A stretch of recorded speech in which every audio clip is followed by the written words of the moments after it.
ಸಚಿವ B ನಾಗೇಂದ್ರಗೆ big relief, ಷರತ್ತಿಗೆ ತಡೆ ನೀಡಿದೆ ಹೈಕೋರ್ಟ್. ಜಾಮೀನು ಆದೇಶದ ಒಂದು ಷರತ್ತಿಗೆ ತಡೆ ನೀಡಿರುವುದು, ಷರತ್ತು ಮಾರ್ಪಾಡು ಮಾಡಿರುವಂತದ್ದು ಕೋರ್ಟ್. ರಾಜ್ಯ ಬಿಟ್ಟು ತೆರಳದಂತೆ ವಿಧಿಸಿದ್ದ ಷರತ್ತು ಅದು. ಇದೀಗ ದೇಶ ಬಿಟ್ಟು ತೆರಳದಂತೆ ಷರತ್ತನ್ನ ಸಡಿಲಿಸಿರುವುದು, ಅನುಮತಿ ಇಲ್ಲದೆ ದೇಶ ಬಿಡಬಾರದು ಅಂತ ಆದೇಶವನ್ನು ಪ್ರಕಟಿಸಲಾಗಿದೆ. ಆಕ್ಷೇಪಣೆಯನ್ನ ಸಲ್ಲಿಸುವುದಕ್ಕೆ 12ನೇ ತಾರೀಕು ಇಡಿಗೆ ಕಾಲಾವಕಾಶ ಕೂಡ ಇದೆ. ಆಗಸ್ಟ್ 12ಕ್ಕೆ ಈ ವಿಚಾರಕ್ಕೆ ಅಂದ್ರೆ ಈ ಒಂದು ತಡೆಗೆ ಸಂಬಂಧಪಟ್ಟಂತೆ ಏನಾದರೂ ಆಕ್ಷೇಪಣೆ ಇದ್ರೆ ಇಡಿ ಅವರು ಸಲ್ಲಿಸಬಹುದು. 12ನೇ ತಾರೀಕುವರೆಗೂ ಕಾಲಾವಕಾಶ ಇದೆ. ರಾಜ್ಯ ಬಿಟ್ಟು ಹೋಗಬಾರದು ಅನ್ನುವಂತ ಆದೇಶ ಇತ್ತು. ದೆಹಲಿಗೆ ಹೋಗಿದ್ದಂತ ವಿಚಾರ ಭಾರಿ ಚರ್ಚೆಗೆ ಕಾರಣ ಆಗಿತ್ತು. ಕಂಟೆಂಪ್ಟ್ ಆಫ್ ಕೋರ್ಟ್ ಅಂತ ಹೇಳಿ ವಿಪಕ್ಷದವರು ಆಕ್ರೋಶವನ್ನ ವ್ಯಕ್ತಪಡಿಸಿದ್ರು. ಈಗ ಅದರಲ್ಲಿ ಮಾರ್ಪಾಡಾಗಿರೋದೇನು ಅಂತಂದ್ರೆ, ಆ ಆದೇಶದಲ್ಲಿ ಒಂದು ರಿಲೀಫ್ ಏನು ಅಂತಂದ್ರೆ, ನಾಗೇಂದ್ರಗೆ ಷರತ್ತಿಗೆ ತಡೆ ನೀಡಿರೋದು ಹೈಕೋರ್ಟ್. ಜಾಮೀನು ಆದೇಶದ ಒಂದು ಷರತ್ತಿಗೆ ತಡೆ ನೀಡಿರೋದು, ಷರತ್ತು ಮಾರ್ಪಾಡು ಮಾಡಿದೆ ಕೋರ್ಟ್. ರಾಜ್ಯ ಬಿಟ್ಟು ತೆರಳದಂತೆ ಏನು ಷರತ್ತಿತ್ತು, ಈಗ ಅದು ಸಡಿಲಿಕೆ ಆಗಿರೋದು, ದೇಶ ಬಿಟ್ಟು ತೆರಳದಂತೆ ಷರತ್ತನ್ನ ನೀಡಿರೋದು. ಅನುಮತಿ ಇಲ್ಲದೆ ದೇಶ ಬಿಡುವಂತಿಲ್ಲ ಅಂತ ಆದೇಶವನ್ನು ಪ್ರಕಟಿಸಿದ್ದಾರೆ. ಸಚಿವ ಬಿ ನಾಗೇಂದ್ರಗೆ ಬಿಗ್ ರಿಲೀಫ್, ಷರತ್ತಿಗೆ ತಡೆ ನೀಡಿದೆ ಹೈಕೋರ್ಟ್. ಜಾಮೀನು ಆದೇಶದ ಒಂದು ಷರತ್ತಿಗೆ ತಡೆ ನೀಡಿರುವುದು, ಷರತ್ತು ಮಾರ್ಪಾಡು ಮಾಡಿರುವಂತದ್ದು ಕೋರ್ಟ್. ರಾಜ್ಯ ಬಿಟ್ಟು ತೆರಳದಂತೆ ವಿಧಿಸಿದ್ದ ಷರತ್ತು ಅದು. ಇದೀಗ ದೇಶ ಬಿಟ್ಟು ತೆರಳದಂತೆ ಷರತ್ತನ್ನ ಸಡಿಲಿಸಿರುವುದು, ಅನುಮತಿ ಇಲ್ಲದೆ ದೇಶ ಬಿಡಬಾರದು ಅಂತ ಆದೇಶವನ್ನು ಪ್ರಕಟಿಸಲಾಗಿದೆ.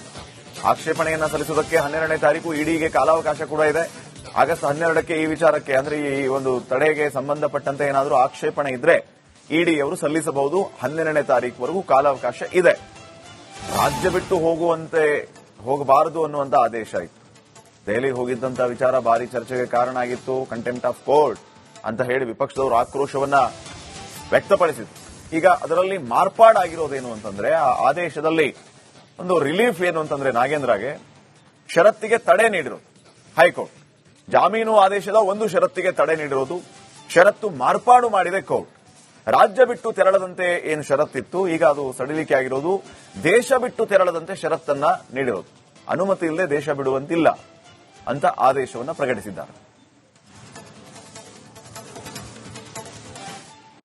ಸಚಿವ ಬಿ ನಾಗೇಂದ್ರಗೆ ಬಿಗ್ ರಿಲೀಫ್, ಷರತ್ತಿಗೆ ತಡೆ ನೀಡಿದೆ ಹೈಕೋರ್ಟ್. ಜಾಮೀನು ಆದೇಶದ ಒಂದು ಷರತ್ತಿಗೆ ತಡೆ ನೀಡಿರುವುದು, ಷರತ್ತು ಮಾರ್ಪಾಡು ಮಾಡಿರುವಂತದ್ದು ಕೋರ್ಟ್.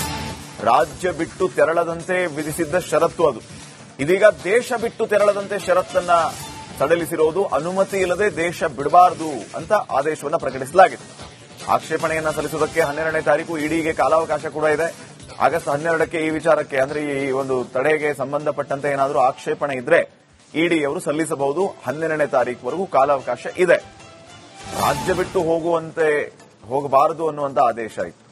ದೆಹಲಿಗೆ ಹೋಗಿದ್ದಂತ ವಿಚಾರ ಭಾರಿ ಚರ್ಚೆಗೆ ಕಾರಣ ಆಗಿತ್ತು. ಕಂಟೆಂಪ್ಟ್ ಆಫ್ ಕೋರ್ಟ್ ಅಂತ ಹೇಳಿ ವಿಪಕ್ಷದವರು ಆಕ್ರೋಶವನ್ನ ವ್ಯಕ್ತಪಡಿಸಿದ್ರು. ಈಗ ಅದರಲ್ಲಿ ಮಾರ್ಪಾಡಾಗಿರೋದೇನು ಅಂತಂದ್ರೆ, ಆ ಆದೇಶದಲ್ಲಿ ಒಂದು ರಿಲೀಫ್ ಏನು ಅಂತಂದ್ರೆ, ನಾಗೇಂದ್ರಗೆ ಷರತ್ತಿಗೆ ತಡೆ ನೀಡಿರೋದು ಹೈಕೋರ್ಟ್.